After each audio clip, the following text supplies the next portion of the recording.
Hi weekend മീഡിയയിലേക്ക് ഏവർക്കും സ്വാഗതം. എന്താണ് നോക്കിയേ, കനത്ത മഴ തുടരുകയാണ്. പക്ഷേ ഞാനിപ്പോൾ നിൽക്കുന്നത് കൊല്ലം ജില്ലയിലാണ്. പക്ഷേ കൊല്ലം ജില്ലക്കാർക്ക് വലിയ പ്രതീക്ഷയൊന്നും വേണ്ട. പക്ഷേ നാളെ 2 ജില്ലകളിലെ വിദ്യാഭ്യാസ സ്ഥാപനങ്ങൾക്ക് കളക്ടർമാർ അവധി പ്രഖ്യാപിച്ചിരിക്കുന്നു എന്നുള്ള ഏറ്റവും പ്രധാനപ്പെട്ട വാർത്തയാണ് വിദ്യാർത്ഥികളുമായി പങ്കുവയ്ക്കാനുള്ളത്. അപ്പോൾ എന്തായാലും നമുക്കറിയാം, നാളെ 3 ജില്ലകളിൽ റെഡ് അലേർട്ടാണ്. അത് വടക്കൻ ജില്ലകളിലാണ്, കോഴിക്കോട്, കണ്ണൂർ, കാസർഗോഡ്. നമ്മൾ നേരത്തെ റിപ്പോർട്ട് ചെയ്തതാണ്. അപ്പോൾ ഇത്തരത്തിലുള്ള അവധി വാർത്തകളും അപ്ഡേറ്റുകളും ഒക്കെ വളരെ വേഗത്തിൽ അറിയണമെങ്കിൽ ഈ ചാനൽ നിങ്ങൾ ഇപ്പോൾ തന്നെ സബ്സ്ക്രൈബ് ചെയ്ത് വെച്ചോളുക. അതോടൊപ്പം തന്നെ ആ ബെല്ലൈക്കൺ കൂടി ഒന്ന് ക്ലിക്ക് ചെയ്യുക.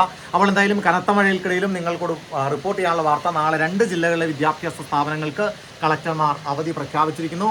കോഴിക്കോട്, കാസർഗോഡ് എന്നീ ജില്ലകളിലെ വിദ്യാഭ്യാസ സ്ഥാപനങ്ങൾക്കാണ് നിലവിൽ അവധി പ്രഖ്യാപിച്ചിരിക്കുന്നത്.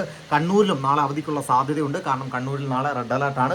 ബാക്കി എല്ലാ ജില്ലകളിലെയും വിദ്യാർത്ഥികൾ ഇപ്പോൾ അവധി മഴയാണ് എന്നുള്ള കമന്റുകളൊക്കെ ഇടുന്നുണ്ട്. പക്ഷേ നിർഭാഗ്യവശാൽ നാളെ 3 ജില്ലകളിലാണ് റെഡ് അലേർട്ട് ഉള്ളത്. അതുകൊണ്ട് തന്നെ 3 ജില്ലകളിലാണ് അവധി ഉള്ളത്. ബാക്കിയൊരു ജില്ലകളിലും അവധി ഇല്ല എന്ന് വിദ്യാർത്ഥികൾ മനസ്സിലാക്കി. ഇതുവരെ പ്രഖ്യാപിക്കാനുള്ള സാധ്യതയില്ല. അപ്പോൾ എന്തായാലും അപ്ഡേറ്റുകൾ മാറി മറിയുന്നുണ്ട്. നമുക്ക് കാലാവസ്ഥാ പ്രവചനങ്ങളൊക്കെ കാത്തിരിക്കാം. എന്തായാലും നാളെ കോഴിക്കോട്, കാസർഗോഡ് എന്നീ ജില്ലകളിലെ വിദ്യാഭ്യാസ സ്ഥാപനങ്ങൾക്ക് അവധിയാണ്. ബൈ.